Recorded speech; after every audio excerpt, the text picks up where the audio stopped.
घर में बहू आने के बाद कैसे रहना चाहिए, एक पिता ने अपनी पत्नी और बेटे को बड़ी सरलता से समझाया। एक शहर में एक परिवार रहता था। उस परिवार में एक लड़का और उसके माता पिता रहते थे। पिता एक दुकानदार था जिसका नाम दीपक था। वह अपने बेटे को भी दुकानदारी के बारे में सिखा रहा था। जीवन अच्छा चल रहा था, सभी लोग घर में खुश थे। एक दिन लड़के के लिए एक रिश्ता आया और दीपक ने सोचा कि अब अपने लड़के का विवाह कर देना चाहिए। अब हमारा लड़का दुकानदारी भी अच्छे से जान गया है और उसे काम करने में भी कोई परेशानी नहीं होगी। दीपक कुछ सरल स्वभाव का व्यक्ति था और उसकी पत्नी थोड़े पुराने विचार और चिड़चिड़े स्वभाव की थी। दीपक की पत्नी ने कहा कि हमें सोच समझ कर ही रिश्ता करना चाहिए। हमें पहले देख लेना चाहिए, तभी आगे बढ़ना चाहिए। दीपक ने अपनी पत्नी से कहा कि अब तुम्हें अपने व्यवहार में बदलाव लाना होगा। अब लड़के का विवाह हो रहा है, इसलिए हमें भी उनके अनुसार ही रहना होगा। पत्नी ने कहा कि मैं क्यों अपना व्यवहार बदलूं, मैं तो बिल्कुल सही हूं। दीपक बहुत ही समझदार था। उसने अपनी पत्नी से कहा, मेरी बात ध्यान से सुनो।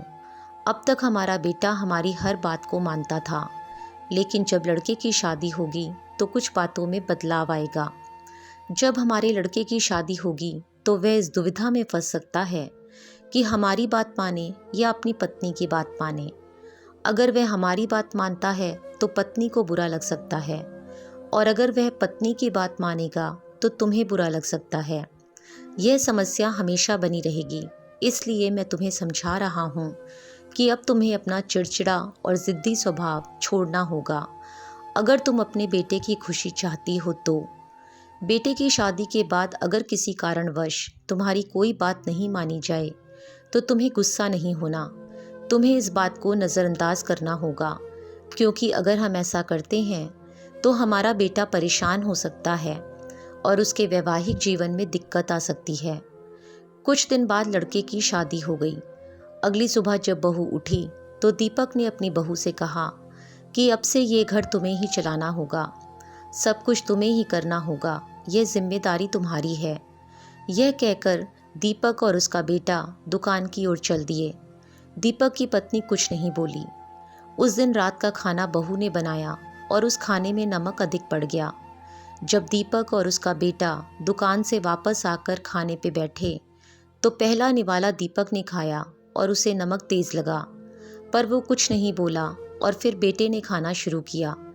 बेटे ने जब नमक अधिक देखा तो अपने पिताजी की ओर देखकर कहा कि आप देख रहे हैं पिताजी, कितना तेज नमक है।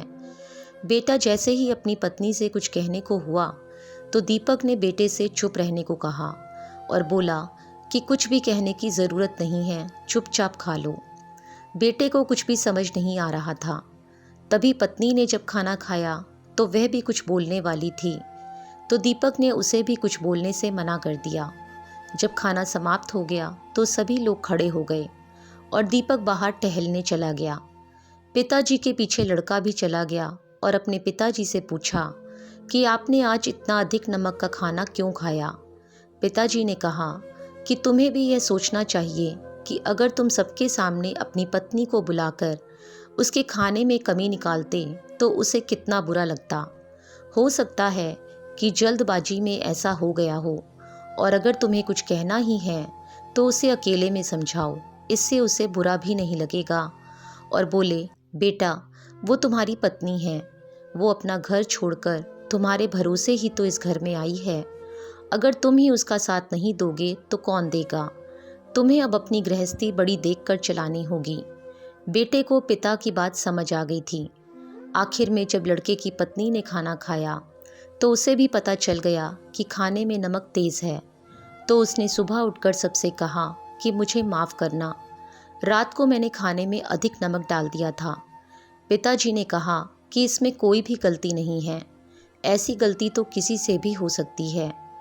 बेटे की पत्नी के माफ़ी मांगने के बाद दीपक की पत्नी ने सोचा, आगे से मैं भी बहू को कुछ नहीं कहूँगी, उसे हमेशा प्यार से ही समझाया करूँगी। अगर शायद मैं बहू को कुछ कहती तो बात बिगड़ भी सकती थी।